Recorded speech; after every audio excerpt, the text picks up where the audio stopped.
Hello students, હું છું રાજગુરુ અને આજે આપણે જોવાનું છે બીકોમ સેમ 3નું બિઝનેસ એકાઉન્ટિંગ 3. એમાં આપણે યુનિટ નંબર પહેલું જોઈ રહ્યા છીએ, જેનું નામ છે પાઘડીનું મૂલ્યાંકન. આજે આપણે એમાં ઓક્ટોબર 2024માં પૂછાયેલો બીજો દાખલો જોવાનો છે સૌરાષ્ટ્ર યુનિવર્સિટીમાં. શું કહેવા માગે છે કે જનક ફાસ્ટ ફૂડ લિમિટેડની નીચેની માહિતી પરથી અધિક નફાની 5 વર્ષની ખરીદીના ધોરણે પાઘડીની ગણતરી કરો. વિગત આપ્યું છે. એમાં આપણને 2500 ઇક્વિટી શેર, દરેક ₹100નો 2,50,000, 10%ના પ્રેફરન્સ શેર, સામાન્ય અનામત, નફા નુકસાન ખાતું, લેણદારો, પ્રોવિડન્ટ ફંડ, દેવી હુંડી, છેલ્લા 4 વર્ષનો કુલ નફો 50% લેખે કરવેરા ગણ્યા પહેલાંનો, રોકાયેલી મૂડી પર અપેક્ષિત વળતરનો દર. પછી આપણને વધારાની માહિતીમાં કંપનીની કુલ મિલકતો આ પ્રમાણે છે. એમાં કાયમી મિલકતો કુલ મિલકતોના 75%, ચાલુ મિલકતો કુલ મિલકતોના 20% અને અવાસ્તવિક મિલકતો કુલ મિલકતોના 5% છે. બરાબર છે.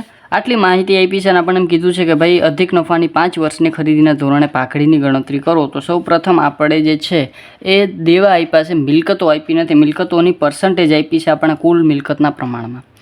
હવે આપણે પહેલાં શું કરવું પડશે તો કે પહેલાં આપણે શરૂઆતમાં પાકું સરવૈયું બનાવવું પડશે. બરાબર છે. તમને ખબર છે પાકું સરવૈયું બંને બાજુ સરભર હોય. બરાબર. મૂડી દેવા, મિલકત લેણા બંને બાજુ શું હોય? સરભર હોય. પણ અત્યાર સુધી આપણે જે પાકું સરવૈયું બનાવ્યું છે એ આપણે ટી ફોર્મનું બનાવ્યું છે. બરાબર છે. એટલે કે મૂડી દેવા અને મિલકત લેણા. પણ આજુ વખતે આપણે જે છે એ 2013 મુજબનું કંપની ધારાનું પાકું સરવૈયું બનાવવાનું છે. બરાબર છે. જે નવા ફોર્મનું, ઊભા ફોર્મનું પાકું સરવૈયું છે એ આપણે બનાવવાનું છે. તો પહેલાં આપણે જે છે એ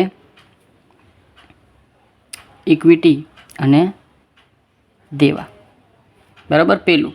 હવે એમાં આપણે પહેલો ભાગ શું પાડશે તો કે શેર હોલ્ડરોના ભંડોળો. ચાલો, તો શેર હોલ્ડરના ભંડોળો એમાં આપણે પહેલાં શું લેશું? પહેલાં આવશે શેર મૂડી. હવે શેર મૂડીની અંદર આપણે બે વસ્તુ, એક ઇક્વિટી શેર અને પ્રેફરન્સ શેર, બે આ વસ્તુ આવશે. તો પહેલાં હું ઇક્વિટી શેર લખી નાખું. 2500 ઇક્વિટી શેર, 100નો 1 એટલે કે 2,50,000. પછી પ્રેફરન્સ શેર આપ્યો છે આપણને.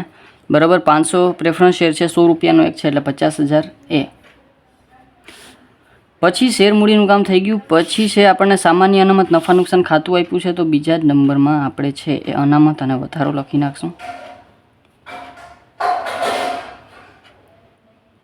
હવે એમાંય આપણે પહેલાં સામાન્ય અનામત છે.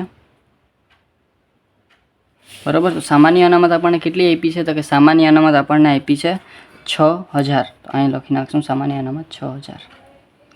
પછી છે નફા નુકસાન ખાતું. તો એ પણ અહીંયા જ આવશે. ખાતું જમા બાકી. તો કેટલી છે તો કે 7,000. પછી છે લેણદારો. તો લેણદારો આપ્યા છે 10,000. તો એ કેની નીચે આવશે તો કે ચાલુ દેવાની નીચે આવશે. બરાબર. તો એને આપણે પછી રાખીએ, કારણ કે એની પહેલાં આપણને પ્રોવિડન્ટ ફંડ આપી દીધું છે. શું આપી દીધું? Provident fund. બરાબર. તો 5,000. તો પ્રોવિડન્ટ ફંડ કેમાં આવે તો કે પ્રોવિડન્ટ ફંડ છે આપણું અનામત છે એક જાતનું. બરાબર છે. અને એ દેવા તરીકે હોય. અને એ કેવું દેવું હોય તો કે જાતની જોગવાઈ કરીએ છીએ દર વર્ષે. બરાબર છે. તો એ છે એ આપણે લાંબા ગાળાના દેવા અથવા તો બિનચાલુ દેવા નીચે આવશે. બરાબર. બીજા ભાગમાં આપણે જે શેર હોલ્ડરના ભંડોળો છે. બરાબર. પછી આપણે બીજા નંબરમાં, અહીંયા બીજું નહીં પણ આ બીજું છે. બરાબર. બિનચાલુ દેવા. તો બિનચાલુ દેવામાં આપણે જે છે એ લાંબા ગાળાની જોગવાઈ, લાંબા ગાળાના દેવા પહેલાં લખી નાખીએ. તો લાંબા ગાળાના દેવામાં ડિબેન્ચર આવે. બરાબર છે. આ સિવાય બીજું કોઈ લાંબા ગાળાના આપણે લોન લીધી હોય તો એ આવે. બરાબર છે. પણ અહીંયા આપણને કાંઈ છે નહીં એટલે અહીંયા આપણે એ આપ્યું નથી. પછી બીજા નંબરમાં આપણે જે છે એ શું તો કે લાંબા ગાળાની જોગવાઈઓ.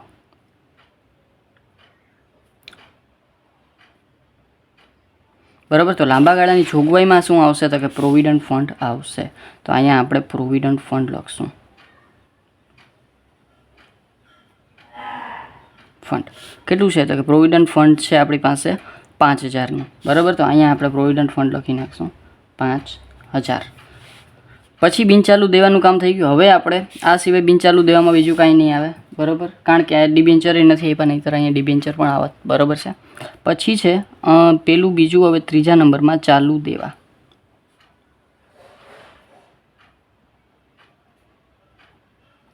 બરાબર. તો ચાલુ દેવામાં શું શું આવશે તો કે ચાલુ દેવામાં લેણદારો અને દેવી હુંડી બે આવશે.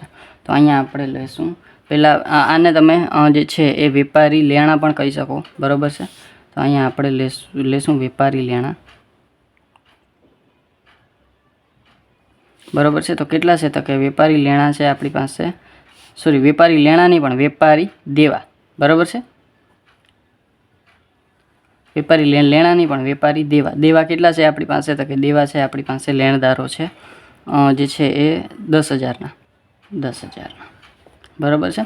પછી છે એમાં લેણદારો, પછી છે આપણને દેવી હુંડીઓ, તો એમાંય દેવી હુંડીઓ એની નીચે જ આવશે. તો એ કેટલી છે? તો કે 8,000ની, તો અહીંયા આવશે 8,000ની, બરાબર. બસ બધાય દેવાનું કામ થઈ ગયું છે. જેટલા દેવા જેની નીચે આવતા હતા આપણે લખી નાખ્યા, બરાબર. હવે આપણે કુલ દેવા અને પછી આપણે મિલકતો લઈ લઈએ. તો અહીં પહેલાં આપણે કુલ દેવા 2,50,000 plus 50,000 plus 6,000 plus 7,000 plus 5,000 plus 10,000 plus 8,000 એટલે 3,36,000 કુલ દેવા, બરાબર છે. હવે આપણે એક વસ્તુ ખબર છે કે ભાઈ કુલ મિલકતો અને કુલ દેવા છે એ આપણી પાસે સેમ હોય. તો અહીંયા બીજા નંબરમાં, અહીંયા જેમ પહેલું નંબર ઇક્વિટી અને દેવા કર્યું હતું, બરાબર, અહીંયા આપણે બીજા નંબરમાં શું લેશું? મિલકતો, બરાબર. મિલકતોમાં પહેલાં આપણે આવશે બિનચાલુ મિલકતો, બિનચાલુ મિલકતો અથવા તો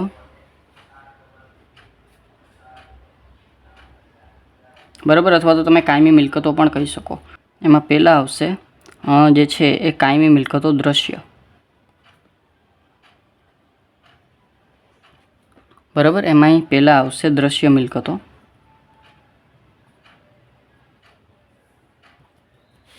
પણ આપણને દ્રશ્ય મિલકતો કે એવું કાંઈ કીધું નથી. કાયમી ચાલુ અને અવાસ્તવિક મિલકતો એમ જ કીધું છે. અહીં દ્રશ્ય અને અદ્રશ્ય એમ બે ભાગ પાડી નાખશું આપણે. અને કાંઈ ના કરો અને ખાલી તમે છે એ શું કરી નાખો? તો કે જે છે એ કાયમી મિલકતો, ચાલુ મિલકતો અને અવાસ્તવિક મિલકતો, અથવા તો કાયમી મિલકતો, અવાસ્તવિક મિલકતો અને ચાલુ મિલકતો, તો પણ ચાલે, બરાબર છે. પછી અહીંયા આવશે બીજા નંબરમાં બિનચાલુ રોકાણો, બરાબર. એમાં પણ આપણને કાંઈ આપ્યું નથી. ત્રીજા નંબરમાં આપણે જે છે એ ચાલુ મિલકતો, એમાં પણ આપણે કાંઈ આપ્યું નથી. એમાં સ્ટોકને તમે લખી શકો, પણ અહીંયા આપણે કાંઈ લેતા નથી, બરાબર. પણ અહીંયા આપણે જે છે એ કુલ 3,36,000 થશે. એટલે આપણે કહી શકશું કે કુલ મિલકતો કેટલી છે? તો કે 3,36,000 છે. કુલ મિલકતો કેટલી છે? 3,36,000. આ બધી મિલકતોના અત્યારે માત્ર તમને બતાવવા માટે લખ્યું છે, બરાબર. બાકી તમે અહીં કુલ મિલકતો કેટલી છે? 3,36,000. હવે અહીંયા આપણે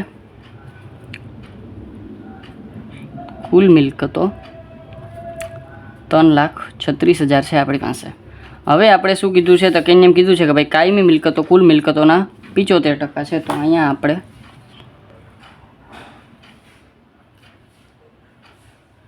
કાયમી મિલકતો 3,36,000 એને ગુણ્યા 75%, બરાબર. તો અહીંયા આપણે 3,36,000 એને ગુણ્યા 75%, તો 2,52,000 કાયમી મિલકતો. એવી જ રીતે ચાલુ મિલકતોની ટકાવારી કીધી છે 20%. તો ચાલુ મિલકતો 3,36,000 એને ગુણ્યા 20%, તો 3,36,000ના 20% 67,200. અને બિન અવાસ્તવિક મિલકતો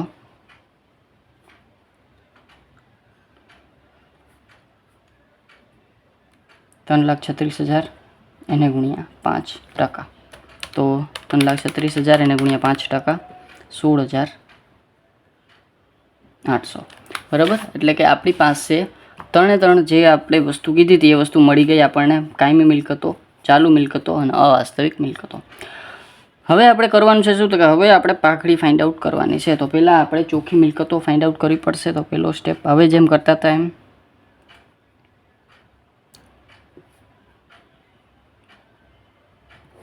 અથવા એને શું કહેવાય? તો કે રોકાયેલી મૂડી, બરાબર. તો કાયમી મિલકતો અને ચાલુ મિલકતો, તો આપણી પાસે કુલ મિલકતો થઈ જશે, બરાબર છે. તો કુલ મિલકતો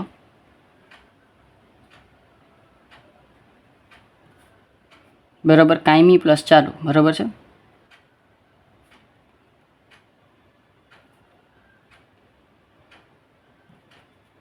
તો અહીંયા આપણે કાયમી મિલકતો 2,52,000, કાંઈ સ્પેસિફિકેશન નથી એટલે ડાયરેક્ટ આપણે લઈ લેશું 67,200. એટલે કુલ આપણી પાસે મિલકતો થઈ જશે પ્લસ 67,200 એટલે એ થઈ જશે 3,19,200. હવે એમાંથી બાદ કરશું આપણે જે છે એ કુલ દેવા, બરાબર. તો કુલ દેવામાં આપણી પાસે શું શું છે તો કે એ હવે જોવું પડશે, બરાબર. જો સામાન્ય અનામત નફા નુકસાન ખાતું તો આવે નહીં, લેણદારો, પ્રોવિડન્ટ ફંડ એ પણ આવશે, પ્રોવિડન્ટ ફંડ આવશે, બરાબર છે, અને દેવી હુંડીઓ પણ આવશે. એટલે કે લેણદારો, પ્રોવિડન્ટ ફંડ અને લેણી હુંડી આ 3 વસ્તુ આપણે માઇનસ કરવી પડશે. તો અહીં લખશું આપણે લેણદારો કેટલા છે તો કે લેણદારો છે આપણી પાસે 10,000,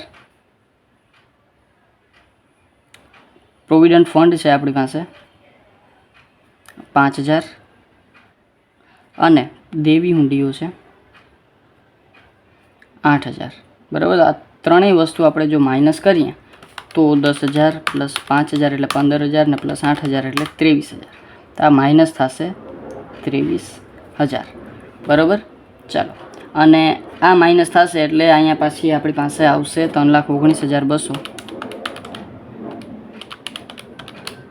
માઇનસ 23,000 એટલે આવી જશે આપણી પાસે 2,96,200 ચોખ્ખી મિલકતો, બરાબર છે. હવે બાદ આપણે હજી એક વસ્તુ કરવી પડશે, શું તો કે પ્રેફરન્સ શેર, બરાબર છે. તો બાદ કરશું વળી પાછું પ્રેફરન્સ શેર મૂડી કેટલી છે તો કે પ્રેફરન્સ શેર મૂડી આપણને કેટલી આપી છે તો કે પ્રેફરન્સ શેર મૂડી સર આપણને 50,000ની આપી છે. તો માઇનસ કરશું 50,000, 2,96,200 માઇનસ 50,000 એટલે એ આવશે 2,46,200.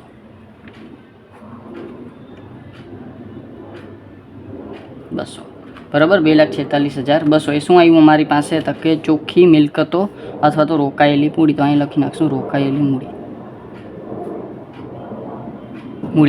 હવે આપણે શું કરશું તો કે રોકાયેલી મૂડી મને મળી ગઈ, તો હવે હું શું કરીશ તો કે હવે હું અપેક્ષિત વળતરનો દર ફાઇન્ડ આઉટ કરી લઈશ. તો બીજા નંબરમાં અપેક્ષિત વળતર. તો અપેક્ષિત વળતર કેટલી છે મારી પાસે? અપેક્ષિત વળતરનો દર આપ્યો છે મને 10%. તો અહીંયા આવશે રોકાયેલી મૂડી એને ગુણ્યા અપેક્ષિત વળતરનો દર. ચાલો, તો એ છે 2,46,200 એને ગુણ્યા 10%. તો અપેક્ષિત વળતરનો દર, અપેક્ષિત વળતર મારી પાસે કેટલું થઈ જશે તો 1,0 કાઢી નાખ્યો તો 24,620 મારી પાસે શું આવ્યું તો કે અપેક્ષિત વળતર, બરાબર. અહીંથી 10% કરી નાખ્યા એટલે 1,0 કાઢી નાખ્યો, 1,0 કાઢી નાખું તો મારી પાસે વધે 24,620. તો એ મેં મૂકી દીધા. હવે છે ત્રીજા નંબરમાં જે છે એ સરેરાશ નફો. તો ખરેખર સરેરાશ નફો અહીં લખશું સરેરાશ નફો. તો સરેરાશ નફો મારી પાસે શું કીધું છે તો કે છેલ્લા 4 વર્ષનો કુલ નફો કીધો છે 50% કરવેરા ગણ્યા પહેલાંનો. તો અહીં લખશું કરવેરા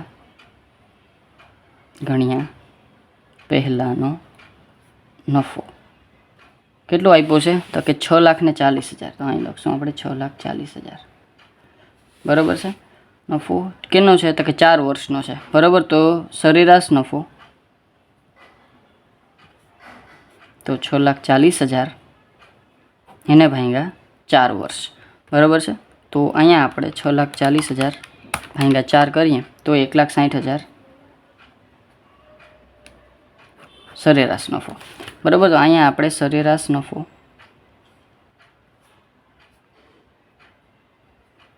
1,60,000.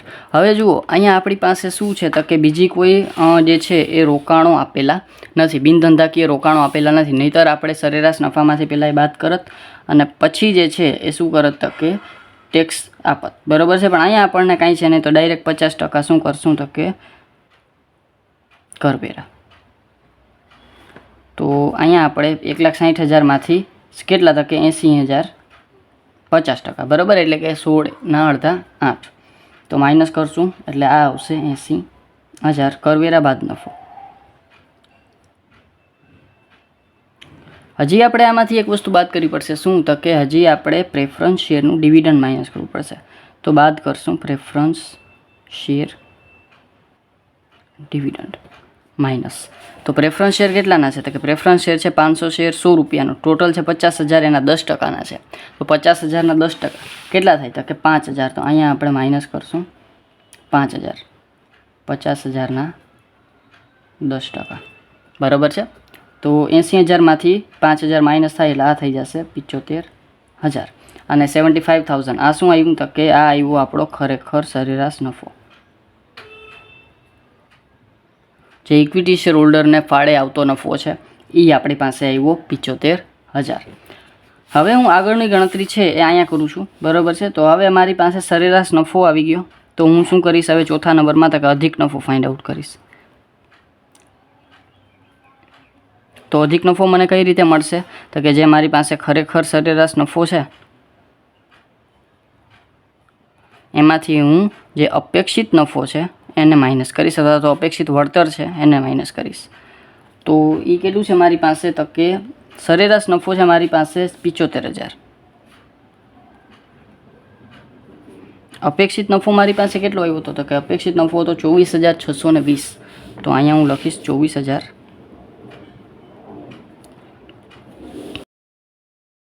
અધિક નફો મારી પાસે 75,000માંથી 24,620 હું માઇનસ કરું તો મારી પાસે આવશે 50,380. અને આ આવશે મારી પાસે અધિક નફો.